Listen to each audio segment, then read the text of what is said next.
Lokrashtra news network, जनसामान्यांचा बुलंद आवाज। महाराष्ट्राचे हास्यवीर या मनोरंजन कार्यक्रमाचा सर्व महिलांनी लाभ घ्यावा। भाजप नेत्या सोनियाताई गोरे यांचं महिलांना आवाहन।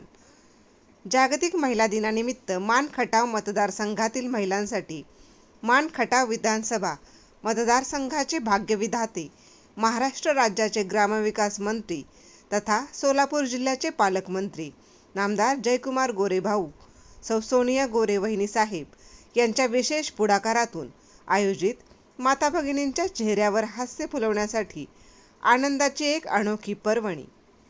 भव्य दिव्य हास्य आणि मनोरंजनाचा सोहळा वडूजमध्ये रंगणार असून या सोहळ्याचा आनंद घेण्यासाठी सर्व महिलांनी उपस्थित राहण्याचं आवाहन भाजप नेत्या सोनियाताई गोरे यांनी केलं। वडूज तालुका खटाव येथील पंचरत्न कार्यालयात भाजपा प्रमुख कार्यकर्त्यांच्या कार्यक्रम नियोजन बैठकीत सोनियाताई बोलत होत्या।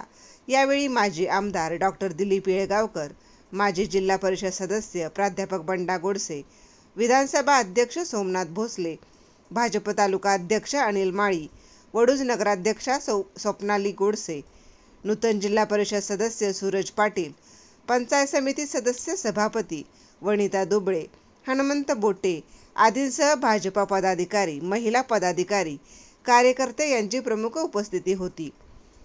सुधा विठ्ठल मीडिया प्रस्तुत महाराष्ट्राचे हास्यवीर, हास्य जत्रा फेम कलाकार, सेलिब्रिटी अँकर, डान्सर आणि सिंगर यांचा जबरदस्त जल्लोष कार्यक्रम असून यामध्ये शिवली परब, पृथ्वी प्रताप, प्रणव रावराणे, सायली पराडकर, संजना काळे, रेवता दांडेकर, अमित पगारे, श्रावणी महाजन, चेतन लोखंडे आणि अमोल पाळेकर हे गाजलेले नामांकित हास्य कलाकार वडूजच्या जनतेच्या भेटीला येत आहेत। शुक्रवार दिनांक 6 मार्च 2026 रोजी सायंकाळी 6 वाजता एसटी डेपो शेजारी पेडगाव रोड वडूज या ठिकाणी हा कार्यक्रम संपन्न होणार असून जास्तीत जास्त महिला उपस्थित राहणार असल्याची माहिती भाजप तालुका अध्यक्ष अनिल माळी यांनी दिली। डॉक्टर विनोद खाडे, लोकराष्ट्र। आपल्याला वेळ खूप कमी आहे, कारण हे सगळं ठरवत असताना भाऊ अधिवेशनात असल्यामुळं काय झालं माहिती आहे का, की आम्हाला भाऊंशी कॉन्टॅक्ट करणं खूप वेळ लागला। आपण तरी पण आपल्याला सगळ्यांना सवय आहे, खूप अर्जंटली कमी वेळेत कार्यक्रम घेतले तरच ते कार्यक्रम खरं तर चांगल्या पद्धतीनं सक्सेस होतात झाला।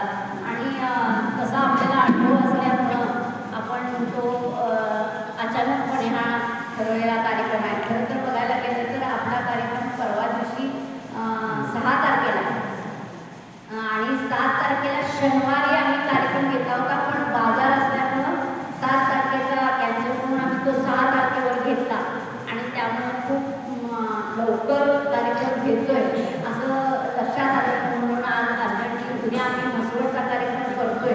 आणि म्हसवडचा कार्यक्रम खरं वास्तविक बघायला गेलं तर सकाळपासून घेतोय। सकाळी आम्ही म्हसवडला एक चांगल्या पद्धतीने एक्झिबिशन भरवतोय, एक आरोग्य शिबिर भरवतोय, पण वडूजला एवढ्या सगळ्या गोष्टी ठरवून एवढ्या कमी वेळेमध्ये एवढा वेळ मिळतोय पण असं वाटतंय, पण त्यातून सुद्धा तुमची या 1 दिवसात उद्याच्या 1 दिवसात जर तुम्ही एखादा कार्यक्रम काय ठरवून तुम्ही जर घ्यायचं ठरवलं तर माझी त्या गोष्टीसाठी सुद्धा तयारी आहे।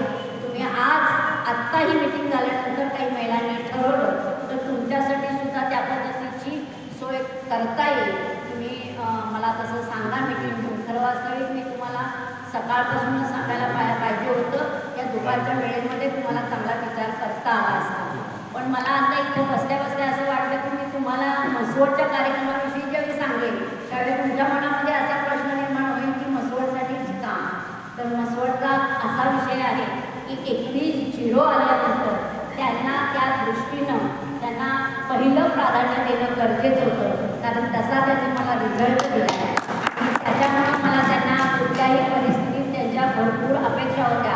कार्यक्रम त्यांनी सगळा ठरवलेला होता, पण ज्या वेळेला मी कार्यक्रमाचं स्वरूप ज्यावेळेला काल मीटिंग घेऊन सांगितलं त्यावेळेला एवढ्या प्रमाणात महिला हरसून गेल्या की वहिनी तुम्ही एवढ्या छान पद्धतीनं कार्यक्रम घेणार आहे मला आम्हाला माहीत नव्हतं, पण आम्ही त्याच्यामध्ये त्यांनी घेतलेल्या कार्यक्रमामध्ये आम्ही काही गोष्टींची भर टाकली।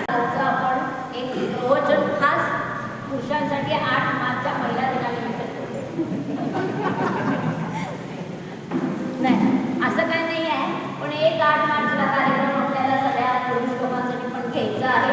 महिला पण असतील आणि सगळे पुरुष पण असतील त्यांच्यासाठी इंदुरीकर महाराजांचा कार्यक्रम घेतोय, तो आंधळीमध्ये घेणार आहे. आंधळीमध्ये तो भव्य दिव्य असा कार्यक्रम होईल. त्याच्यासाठी परत तुम्हाला पाण्याची व्यवस्था करायची आहे आणि सगळे पुरुष महिला ज्यांना घेऊन येणं शक्य आहे तिथं घेऊन यायचं आहे. आणि तो कार्यक्रम संध्याकाळी फक्त 5 ते 9 असा आहे का 7 ते 10 असा आहे, मला थोडंसं जरासं कन्फ्युजन आहे, पण तो मला वाटते संध्याकाळचाच, तो पण संध्याकाळचाच कार्यक्रम आहे. आणि त्याच्यासाठी छान असं प्रवचनाचा कार्यक्रम होणार आहे. इंदुरीकर महाराज तुमच्यावर खूप प्रेम करतात. त्यांचीच अशी इच्छा होती की बहुमान खटाव तालुक्यामध्ये एक माझं कीर्तन व्हावं, प्रवचन व्हावं अशी भाऊंची मनात इंदुरीकर महाराजांची इच्छा होती. आणि मग त्याच्यासाठी हा आपण औचित्य साधून हा कार्यक्रम पण त्याच्याबरोबर घेण्याचा आपण प्रयत्न करतोय. तो सुद्धा कार्यक्रम खूप चांगला होईल. त्या कार्यक्रमासाठी सुद्धा तुमच्या सगळ्यांची उपस्थिती खूप प्रार्थनीय आहे. तुम्हाला ज्या पद्धतीनं त्या दिवशी सुद्धा म्हटलं तसं पाण्याची व्यवस्था होईल आणि त्या पद्धतीनं तिथं तो कार्यक्रम खूप चांगला आहे. आता मला तुम्हाला आव्हान आहे की भाऊ मंत्री म्हणून किंवा अधिवेशन म्हणून त्या सगळ्या कार्यक्रमापासून भाऊ नसतील. हा कार्यक्रमाची सगळी धुरा आपल्या सगळ्यांच्यावर आहे. भाऊंनी एकदाच कडक शब्दामध्ये सांगितले की हा कार्यक्रम मला सक्सेस झालेलाच पाहिजे असं भाऊंनी मला अगदी ठणकावून सांगितलं आहे. आणि या सगळ्या नेत्यांची जबाबदारी अशी आहे तो कार्यक्रम कशा पद्धतीने आपण सक्सेस करून दाखवू. आणि भाऊंचा जो आत्ताच्या निवडणुकीतला केलेला सगळा मूड आहे तो सगळा कसा परत आपल्याला आणता येईल ही मदत तुम्ही मला सगळ्यांनी करायची आहे अशी मी तुम्हाला खूप माझी तुमच्याकडनं अपेक्षा आहे. ही अपेक्षा पूर्ण कराल अशी मला वाटते. आणि ते आणि परत असं आहे की त्या कार्यक्रमाला आम्ही बचत गटाच्या सगळ्या महिला बोलवणार आहोत, अंगणवाडीच्या सगळ्या महिला बोलवणार आहोत, आशा सेविकांच्या सगळ्या महिलांना आम्ही निरोप देणार आहोत. त्यामुळं महिलांचं प्रमाण भरपूर असणार आहे. तर तुम्ही तुमच्या गावातल्या महिला जितक्या लवकर आणून तिथं उपस्थित कराल तेवढं चांगलं होईल. कार्यक्रम बरोबर 6 वाजता सुरू होईल. आणखीन परत काही गोष्टी अशा आहेत की एक कार्यक्रम असा आहे की सगळ्यांसाठी. तुम्ही आता असं म्हणाल की महिलांसाठी फक्त कार्यक्रम आहात का, कारण ह्या कार्यक्रमासाठी पुरुषांना परमिशन नाही माहिती आहे का, कारण महिलांचंच प्रमाण एवढं होणार आहे. पण आपल्या प्रमुख कार्यकर्त्यांसाठी आम्ही तुमच्या आशा टाकू की जे आपले प्रमुख कार्यकर्ते सुद्धा त्याच्यात बसले जातील. पण तुम्हाला सूचना आहे, गावातनं उगीच कार्यक्रम एंटरटेनमेंटचा आहे म्हणून सगळे उचलून माणसं त्या माणसांच्या गाड्यांचं मला निवेदन देऊ नका. महिला मला किती येणार आहेत सांगितल्या आणि त्याची नोंद झाली तरच ते आपल्याला ब्रीफ करता येईल. पण खास महिला दिनाच्या कार्यक्रमासाठी आपण महिलांसाठी कार्यक्रम करतोय तर तो महिलांसाठीच असावा असं मला प्रामुख्यानं वाटतंय. पण सगळ्या जे पुरुष महिलांना घेऊन येतील त्यांची जबाबदारी तुमची आणण्यापासून नेण्यापर्यंतची असेल ती जबाबदारी उचलणाऱ्या पुरुषांसाठी आम्ही 200-250 खुर्च्यांची व्यवस्था साईडला करणार आहोत. तर आता तुम्हाला ह्या कार्यक्रमाचं स्वरूप समजलेलं आहे.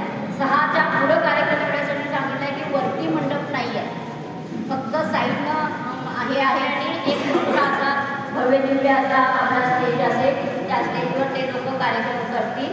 आणि कारण लाडक्या बहिणीसाठी आपण मंडपाची व्यवस्था केलेली होती ती इतक्या लवकर केल्यामुळं त्या मंडपाची व्यवस्था पण करू शकलेलं नाही. तुम्ही महिला कशा पद्धतीने आणता त्या पद्धतीनं आणा, पण तिथं गरज आहे ज्यांना अजिबात गाडी ज्यांच्याकडं नाही शक्य झालं त्यांना आपण गाडीची व्यवस्था प्रामुख्यानं करून त्या महिलांना इथंपर्यंत आणण्याची आपण व्यवस्था करणार आहोत. आणि मला एकच काम असं आहे की उद्या संध्याकाळपर्यंत किती गाड्या येणार आहेत आणि प्रत्येक गावातून किती महिला येणार आहेत त्याची मला नोंद हवी आहे. कारण जेवण आपल्याला करायचं आहे आणि खुर्च्यांची तेवढी व्यवस्था आपल्याला करायची आहे. म्हणजे असं होणे की कुठल्याही महिलांना खुर्ची मिळाली नाही आणि जेवण मिळालं नाही तर तो महिलांचा थोडासा पिरमोड होईल.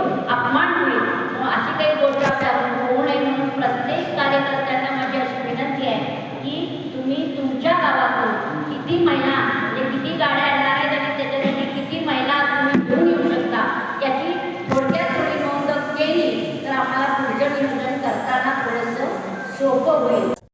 लोकराष्ट्र न्यूज, एक विचार समाज विकासाचा, वेगवान आढावा ताज्या घडामोडींचा.